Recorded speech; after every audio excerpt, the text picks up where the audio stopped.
嗱，耶穌嘅出生咧係我哋就通常都係聖誕節就係攞啲經文，就有一啲嘅印象嘅故事啦。嗱，其實咧耶穌嘅出生係有兩個好唔同嘅版本嘅。第一個版本係馬太，另一個就係路加，但係我哋好多時將佢炒埋一碟。嗱，咁而家我就幫大家去分翻開佢先。嗱，其實呢兩個嘅出生嘅記載咧，重疊嘅嘢唔多嘅。嗱，而家呢個列表就幫大家去睇翻。其實一開始嘅時候喺公元前6年啦，即係如果用翻頭先我哋講過嘅一啲咁樣一路去追溯翻啦。嗱，喺路加咧就先記載就係撒迦利亞知道會有一個兒子，然後到瑪利亞知道有一個兒子，咁樣先開始嘅。OK， 由嗰度開始佢咁，然後瑪利亞就去揾伊麗莎白去作為一個引證啦，然後就講瑪利亞咧就翻到去拿撒勒城啦。嗱，咁跟住咧就記載咩咧？跟住就應該發生嘅事情咧，就係輪到馬太福音啦。馬太福音就係輪到天使向夢中嘅約瑟報信，約瑟原本係想休咗瑪利亞嘅，咁但係就係因為個報信嘅時候咧，咁佢就繼續嘅去照顧瑪利亞，直到耶穌出世啦。嗱，當記完咗之後咧，其實喺中間應該係插咗兩件嘅事情，兩件嘅事情咧就輪到路加記載嘅。路加記載嘅係咩咧？咁於是咪就係施洗約翰出生咯。因為當瑪利亞去揾呢個伊麗莎白嘅時候咧，其實已經係6個月後啦。咁所以跟住就應該係施洗約翰出生啦。咁施洗約翰出生咧，路加福音係有記載嘅。施洗約翰出生完之後咧，路加亦都記載咧，約瑟同瑪利亞就翻去伯利恆嗰度接受一個人口嘅普查，所以佢哋去咗伯利恆。當去到伯利恆嘅時候咧，就記載耶穌嘅出世啦。OK， 嗱，而記載呢個耶穌嘅出世咧，呢度就真係一個重疊位。呢個重疊位就係馬太同路加都有記載，但係馬太嘅記載就好簡單，路加咧就有一啲嘅跟或者咁講，出生完之後佢哋要記載後邊嘅嘢就好唔同啦。路加跟住要記載嘅係咩咧？就係牧羊人啦，牧羊人報喜訊啦，向牧羊人報喜訊啦，同埋耶穌受割禮，同埋耶穌喺聖殿將耶穌獻上啦。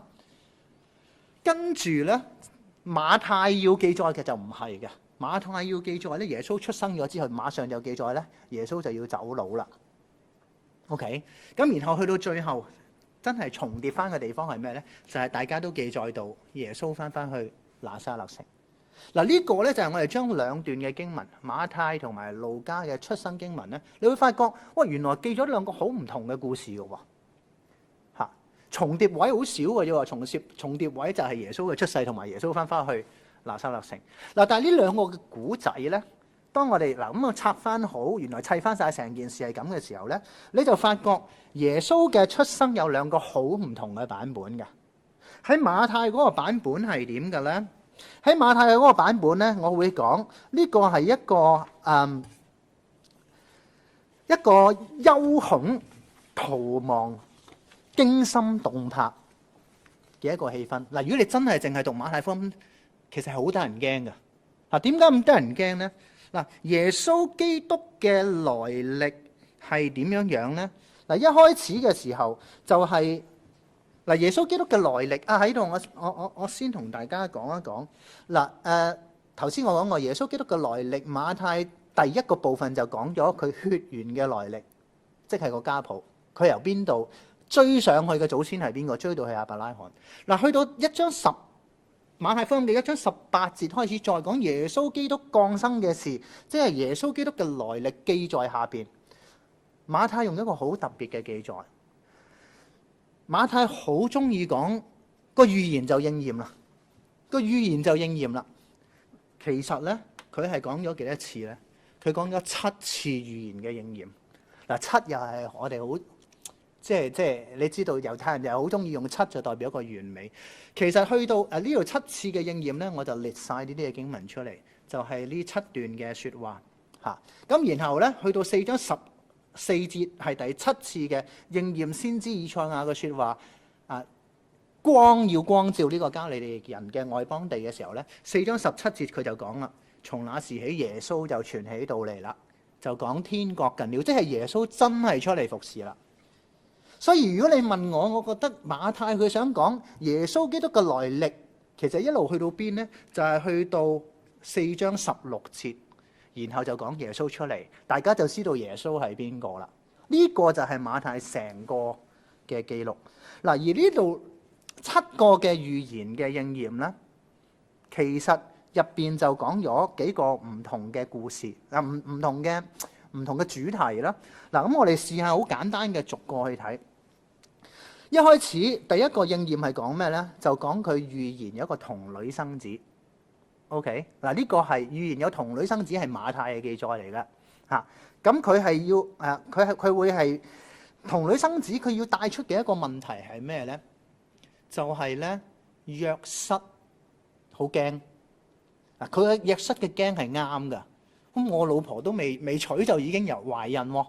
咁所以咧喺馬太嘅記載入邊，就係有夢中嘅啟示向約瑟去顯明，係嘛？嗱，呢個我一講你就會記得。嗱，但係你留心下，原來呢個夢中嘅啟示 always 就係喺馬太福音度出現㗎。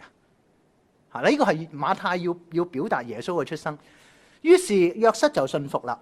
咁然後瑪利亞就懷孕，從聖靈嗰度就生咗耶穌。咁佢就話佢叫做以馬內利。以馬內利亦都係馬太福音一個嘅主題，就係神與我哋同在嚇。咁所以去到馬太福音第28章嘅結尾，佢都係用翻呢個主題結尾嘅。呢個主題結尾係咩咧？佢話嚇呢個大使命啊嚇，所以你哋要去使萬民作我嘅門徒嚇。凡我所教訓你哋都要教訓佢哋嚇，奉父子聖靈嘅名同佢哋施洗嚇。咁樣咧，我就常與你哋同在。我就以馬內利同你哋喺埋一齊嚇，呢個就係馬太嘅其中一個主題。喺呢個預言童女生子嘅裏邊，就講到約瑟攞到夢嘅啟示，然後佢信服，然後瑪利亞係好奇妙咁樣去懷孕，耶穌係從瑪利亞所生嘅啊。咁然後咧就生咗一個以馬內利耶穌出嚟。好啦，一講完呢個咧，點解我話驚心動魄啊？馬上講嘅係乜嘢啊？馬上講嘅就係東方有幾個博士嚟到揾耶穌，呢個又係我哋好熟悉嘅聖誕故事嗱。佢哋嚟到嘅時候咧，不過留心經文馬上講耶路撒冷合城不安。耶穌嘅出生係帶嚟耶路撒冷合城不安嗱。呢一個嘅部分，馬太要表達嘅係咩嘢咧？東方嘅博士得到啟示嗱，其實一路都講緊耶穌嘅出生，好多人得到啟示嚇。呢個即係所以係一個好奇妙嘅出生嚟㗎嚇。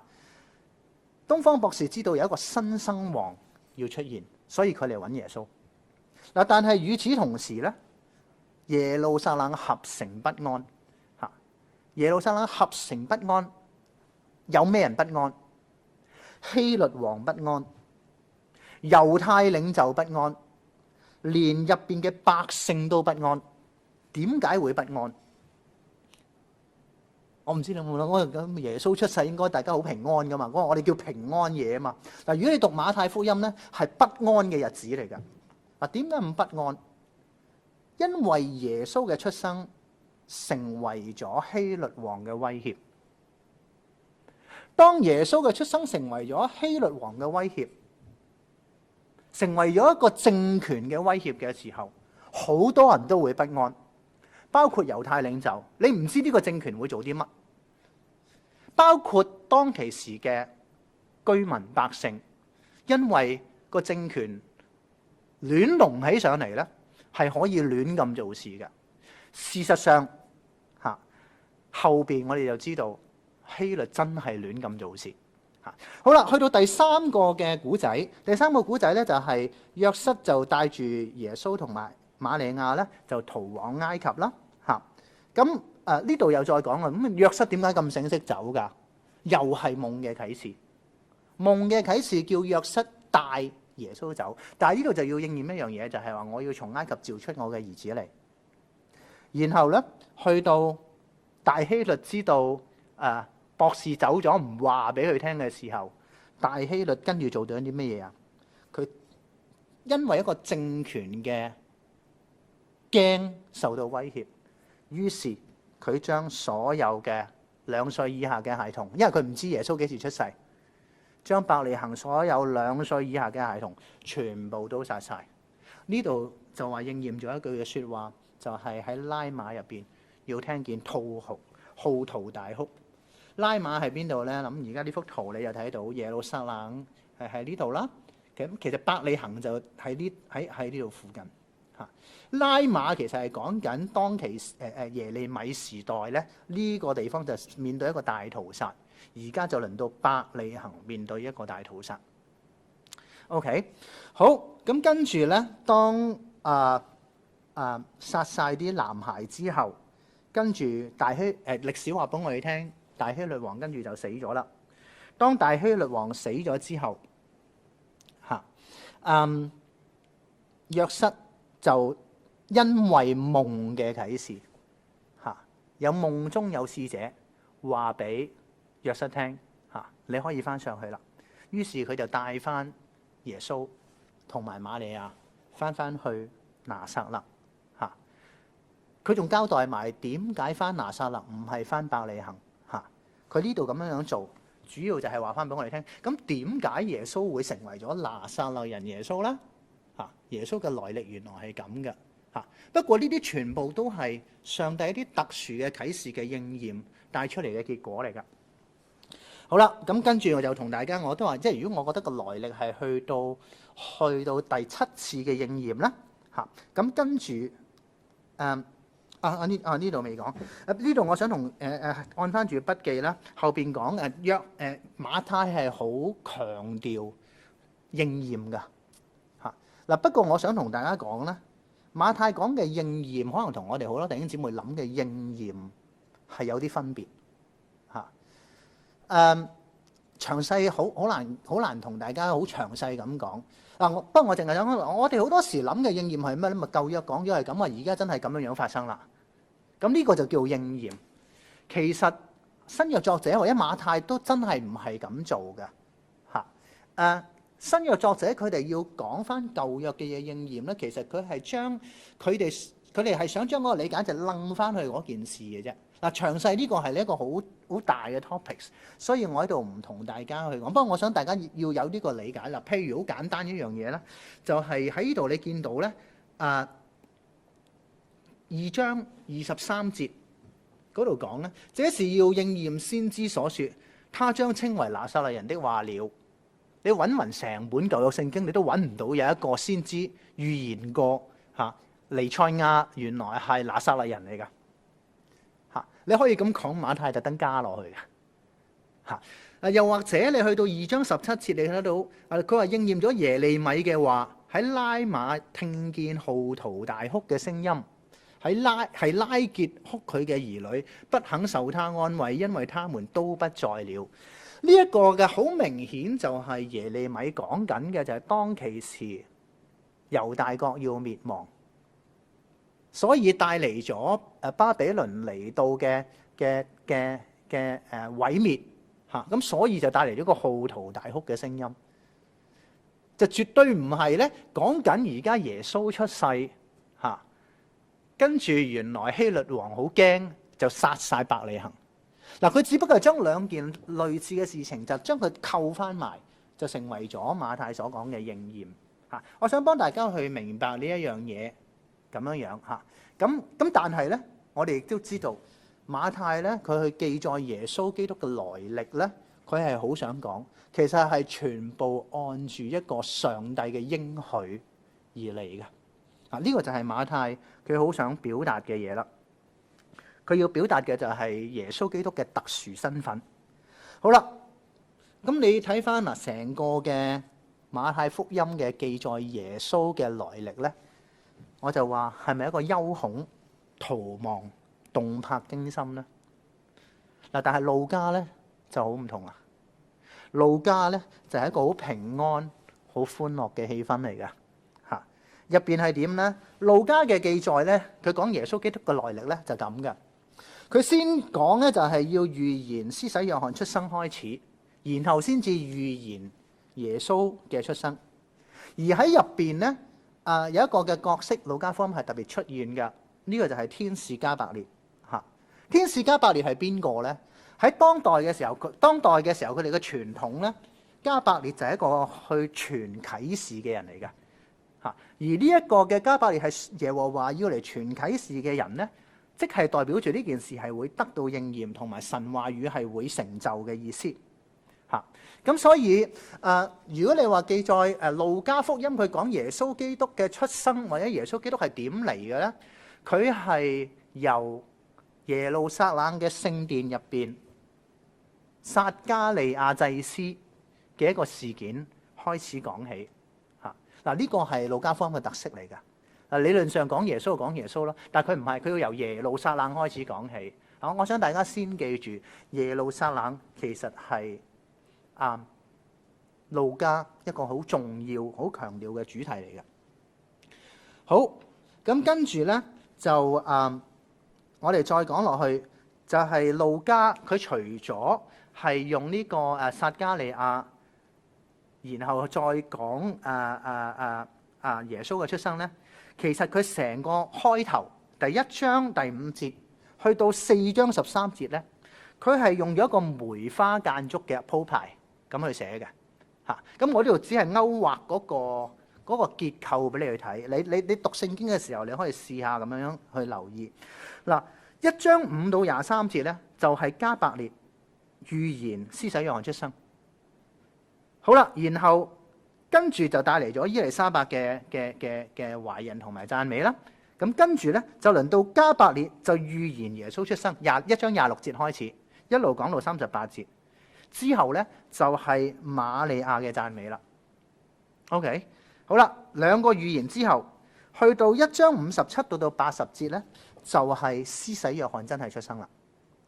嗱，講完施洗約翰出生之後咧，第2章成個第2章就係講耶穌嘅出生同埋童年，預言施洗約翰出嚟，預出生，預言耶穌出生，然後到施洗約翰出生，然後到耶穌嘅出生同埋童年，跟住再落咧就再講施洗約翰傳道同埋收監，跟住就輪到耶穌傳道，然後後邊就開始講成個耶穌出嚟傳道嘅事情。嗱，呢個我哋叫做梅花間竹嘅記載。嗱，呢個梅花間竹嘅記載咧，你讀經文嘅時候，你可以留心係咁樣樣啦。咁同埋呢一個嘅記載咧，其實猶太人係唔陌生噶，因為撒母耳記都係咁記載嘅。而呢一個嘅記載方法，佢想表達嘅一樣乜嘢事情咧？佢想表達嘅就係一個新嘅時代開始，由施洗約翰帶出耶穌呢一位佢要描述嘅整個福音書嘅主角人物。喺入邊路加嘅記載，想同大家 highlight 翻多少少嘅係咩嘢咧？就係瑪利亞嘅出世咧，佢係由伊麗莎白懷孕開始帶出嚟嘅嚇。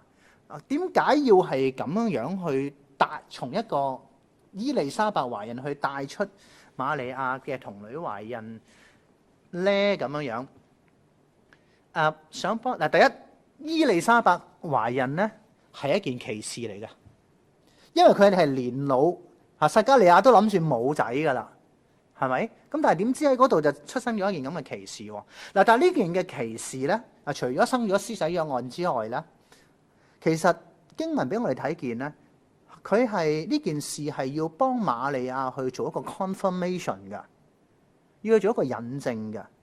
點解瑪利亞要受一個咁樣咁大嘅引證咧？都值得我哋去思考。其實瑪利亞懷孕咧係一件好得人驚嘅事嚟㗎。我哋就讀得好習慣，係咪？好習慣就係係咯，每一個神蹟發生喺自己身上好開心咯咁。其實瑪利亞係好驚㗎。嗱，第一你要先知道瑪利亞係一個細路女嚟㗎。我哋估計瑪利亞大概幾多歲咧？我哋估計佢大概12歲到㗎咋。點解咧？因為喺當代嘅猶太人咧，其實佢哋12歲就可以許配人噶啦，即係唔同我哋今日我哋事業型嘅女性要去到30歲先生仔咁啊，都已經好大個啦咁。唔係啊，當代係12歲、13歲咁上下嘅啫。所以我哋估瑪利亞只不過係一個小6嘅學生咁上下大，或者中1咁上下大嘅一個女子，突然間佢聽到一個冇可能發生嘅事情嚇喺入邊啊，所以喺呢段嘅經文咧，係俾我哋睇見啦。瑪利亞係需要好大嘅確認。首先有天使加百列親自嘅向佢啟示。嗱，唔單止係咁，另外仲幫佢去明白呢件事係真嘅。就係點咧？就係話俾佢聽，伊麗莎白已經懷孕啦。你去睇下啦，你去睇下你就知道，事實上已經安排咗件奇事，你就知道真係有奇事喺你身上發生。咁當佢去，所以瑪利亞真係要去攞印證㗎，即係一件咁大嘅事。咁佢真係去揾伊麗莎白，發現真係懷孕喎。嗱，我喺度再我嘅筆記嗰度講話，一個更大嘅引證就係唔單止上帝唔單止用一件奇事去幫瑪利亞引證，而係當瑪利亞去到見到伊麗莎白嘅時候，你記得嘛？伊麗莎白個胎就開始跳動啊，然後佢就去讚美佢先至係主母。呢個係幫緊瑪利亞佢去明白同埋去接受呢一件嘅事情，而瑪利亞就係咁樣樣係去信服。嗱，如果你夾翻埋馬太嚟睇咧，其實成件事係一件好奇妙嘅事。馬太講嘅係邊個咧？馬太講嘅係約瑟嘅信服。嗱，約瑟都要信服㗎喎，係咪？我話咁即係個老婆都未娶就已經懷孕喎，係咪啊？所以你睇到入邊馬太，你實睇到嘅就係約瑟係好多嘅啟示幫助佢，而佢亦都聽從上帝嘅啟示，就一路咁樣去幫助瑪利亞同埋耶穌嘅出生。嗱，嚟到呢路加要記載嘅係邊個咧？路加要記載嘅就係瑪利亞嘅信服。耶穌係有一對信服嘅父母之餘，而上帝亦都係一再嘅用奇妙嘅帶領去幫助佢哋去明白呢一件嘅係一件乜嘢嘅事情。好啦，咁然後咧，當呢個係我哋即係路加去記載耶穌嘅出生，講咗瑪利亞嘅信服之後咧，跟住講嘅就係接受。因為要接受一個人口普查。嗱，人口普查其實係做咩嘢嘅咧？其實係猶太人佢哋要收猶，唔係應該係呢個政權啦嚇。羅馬係要收猶太稅項，於是咪要做人口普查咯。咁亦都因為咁嘅時候，約瑟就要翻去伯利恆啦。嗱，約瑟要翻去伯利恆嘅時候咧，其實就係話俾我哋聽，約瑟的確係大衛家嘅人。OK， 好啦。咁當係咁嘅時候咧，去到約瑟帶住瑪利亞翻咗去伯利恆，耶穌真係出世啦。天使就報咗，經文要記載嘅就係天使向牧羊人報一個大喜嘅信息嚇。牧羊人係代表住乜嘢？牧羊人係代表住貧窮嘅邊緣人。嗱，所以馬太同埋路加夾埋咧，係真係好 match 嘅。除咗頭先嘅瑪利亞同埋約瑟嘅經歷，呢度講嘅係咩？上帝俾東方博士知道有一個新生人出世，嚟到呢度咧，上帝係俾貧窮嘅邊緣人知道有一個大喜嘅信息，就係一個新生王要出現嚇。呢一個嘅大喜信息咧，呢段嘅經文我幫大家睇嘅就係所以喺路加福音係好早噶，一開波就已經講，其實呢個係一個大喜嘅信息，我要報俾你哋大喜嘅信息係關乎萬民噶。然後嗰班嘅天兵喺度讚美，在至高之處榮耀歸於神，在地上平安歸於佢所喜悅嘅人。然後呢班牧羊人就真係去睇下馬槽裏邊的確就係耶穌出世，於是佢哋又將呢個天使所講及呢個孩子即係耶穌嘅嘢就傳開咗啦。兩個又係啱啱一個對照嚟㗎。東方博士就唔同要殺耶穌嘅希律去講翻係邊個？耶穌究竟喺邊度？但係呢一班嘅貧窮嘅邊緣人就將呢個大喜嘅信息周圍嘅去散出去嚇，因為而家誕下嘅嗰個就係真係一個關乎萬民、拯救萬民嘅嗰個王。呢個係路加福音要俾我哋睇到嘅記載。然後跟住咧，路加繼續嘅記載就係佢嘅父母約瑟同埋瑪利亞就照住律法第8天行割禮行割禮，幫耶穌行割禮就係第8日。咁然後咧第40日就帶佢上去帶耶穌上去獻俾主。我哋可以咁講，即係話40日嘅耶穌咧，如果用路加福音嘅記載咧，就係佢第一次上耶路撒冷啦。當佢上耶路撒冷嘅時候咧，我就點解我要咁強調？因為路加係好強調耶路撒冷嘅嚇。佢第一次上耶路撒冷，當佢上到耶路撒冷嘅時候，咁所以如果你有呢個印象，你就記得邊啲經文係喺邊度噶啦嚇。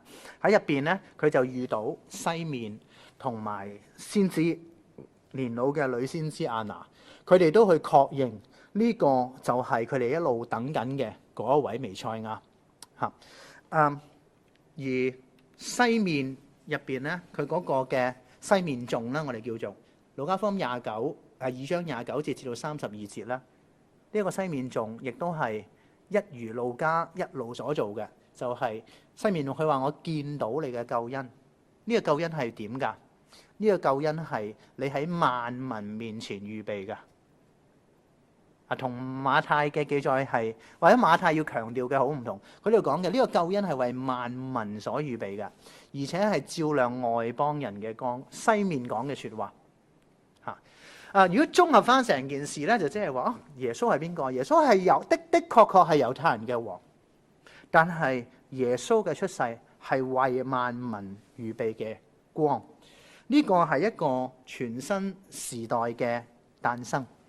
不過同時間，西面佢亦都同瑪利亞講一個好憂鬱即係憂傷嘅信息，話俾佢聽，將來咧你都要被刺傷。呢個係代表住呢一個救恩，事實上係一件好值得喜樂嘅事情。不過其實同樣嘅係夾雜住一啲嘅隱憂喺入邊，讓大家繼續去睇呢一個嘅福音書。好啦，耶穌嘅出生馬太同路加都記載咗啦。咁跟住咧，就係耶穌嘅孩童。嗱，耶穌嘅孩童咧，基本上可以講係空白嘅，除咗路加記載咗呢少少嘅經文。路加福音嘅第2章41節開始。嗱，呢度講到咧，就係耶穌12歲嘅時候就上耶路撒冷。嗱，不過我想幫大家去留心啦，呢個都係路加要講，即係路加，我都話路加成日都講耶路撒冷嘅嚇。咁佢就話2章41節嗰度嘅，佢話每年到逾越節，佢父母就上耶路撒冷。嗱，呢個第一反映咗約瑟同埋瑪利亞嘅敬虔咯。第二亦都講嗰個耶穌其實可能年年都上過耶路撒冷嘅噃。嗱，不過特別記載咗12歲嗰一年嘅孩童耶穌發生咗啲咩事嚇？呢一個嘅故事，我想講嘅兩個 point 一。第一個 point 啊，點解要特登記載12歲咧？即係可能我哋有冇話12歲就12歲咯？咁我都話佢年年都上噶嘛，係咪？同埋佢孩童真係唔記得多，淨係記12歲啫，都有個原因嘅。即係如果我哋明白個背景，就係12歲同當代嘅背景嘅關聯喺邊度咧？就係猶太人咧13歲就行成人禮啦。OK， 嗱，如果猶太人13歲行成人禮咧，12歲就即係話俾你聽，嗰陣耶穌係喺人嘅眼中係未成年嘅最後一個日子，佢就上咗耶路撒冷。呢個係要突顯耶穌佢喺入邊，所以12歲呢度佢講嘅係咩？耶穌喺嗰度，佢上去聖殿係做乜嘢啊？佢上去聖殿，我哋成日覺得哇，佢好似拗贏咗啲拉比咁樣樣。嗱，經文唔係咁講㗎。其實，所以我覺得呢段經文係講咩咧？佢係話俾你聽，耶穌嘅學習同埋耶穌嘅智慧，佢都未成年嗱，但係佢個學習係點樣樣咧？係啦，大家知道耶穌留低咗啦，瑪利亞同埋約瑟發覺唔見咗，先要翻去揾佢啦。咁其實佢喺度做乜嘢咧？46節嗰度講，佢話過咗3日就遇見佢喺殿裏邊，佢坐咗喺教師中間，即係同啲拉比喺埋一齊。佢未成年㗎噃。嗱，佢喺嗰度做乜嘢咧？佢喺嗰度一面聽一面問。嗱，佢唔係同拉比拗聖經。其實呢度講緊個學習嗱，同埋猶太人嘅學習咧，其實係點樣樣咧？佢哋佢哋嘅表達係咁噶。原來要教一個少年人咧，最緊要唔係教佢知識，係教佢識得問問題。OK， 嗱，呢個係猶太人嘅睇法嚟嘅。即係原來嗰個人識得問問題，就代表咗佢有智慧。嗱，呢度佢就係做緊咩咧？佢就喺度一面聽一面問。嗱，當佢一面聽一面問嘅時候，聽見嘅人就稀奇，哇！佢真係好犀利喎！耶穌嘅學習，佢呢度要表達嘅就係喺耶穌成年之前，佢喺當中係去學習，而佢嗰個學習嘅聰明，佢好知道要問啲咩問題，去點樣去認識佢嘅天賦。呢個就係呢段經文要講嘅。嗱，另一樣嘢就佢更加想藉住呢個嘅孩童嘅故事去講嘅焦點係咩咧？就係約瑟瑪利亞佢開始發現唔見咗耶穌嘛，唔見咗耶穌，咁跟住就翻去揾嚇。有陣時我哋會怪係嘛，即係約瑟瑪利亞點解會連個仔唔見咗都唔知㗎咁樣樣。嗱，其實如果你喺翻當代嚟講咧，其實係唔奇嘅。原因係咩咧？因為喺猶太喺耶路撒冷過逾越節咧，係一件好虛憾嘅事情嚟㗎嚇。有一啲嘅記錄咧，即係耶路撒冷唔係一個好大嘅地方，但係可能因着過節咧，高峰期可能有25萬人衝咗去耶路撒冷喺嗰度去過節。咁然後走咪大家一齊走咯。咁但係同埋走嘅時候就係大家互相親人，即係佢哋嗰啲嘅民族關係咧，係大家跟住走嘅啫嘛。所以佢哋發現唔見咗耶穌一啲都唔奇㗎。即係佢覺得佢自己會跟，我都12歲啦，都一個12歲嘅小朋友啦咁樣樣。當佢發現冇揾唔見咗嘅時候咧，所以約瑟同瑪利亞馬上翻去揾啦。嗱，呢段經文要強調嘅就係，當佢去揾翻耶穌嘅時候，佢哋話佢好憂傷嚇，點解咁樣樣咧？咁耶穌就話：你唔使揾我㗎嚇。佢話：你唔知道我應該喺我父嘅家裏邊咩？嗱，呢個亦都係凸顯咗耶穌喺一個咁樣嘅事件裏邊，就去彰顯翻，其實佢就係父，天父就係佢嘅父嚇。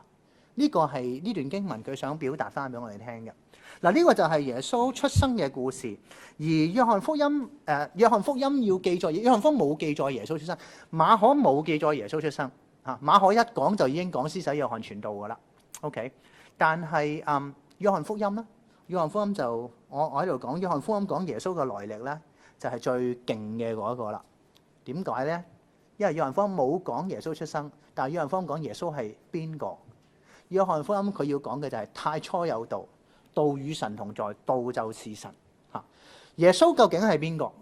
耶穌就係太初與神同在，創造同埋佢有生命嘅嗰一個嘅道。而呢個道成為咗肉身，就係咁一句，耶穌就嚟咗啦嚇。我哋會講約翰福音其實要表達耶穌係邊個咧，或者佢個來歷係邊個咧，係一個完全超越嘅身份嚇。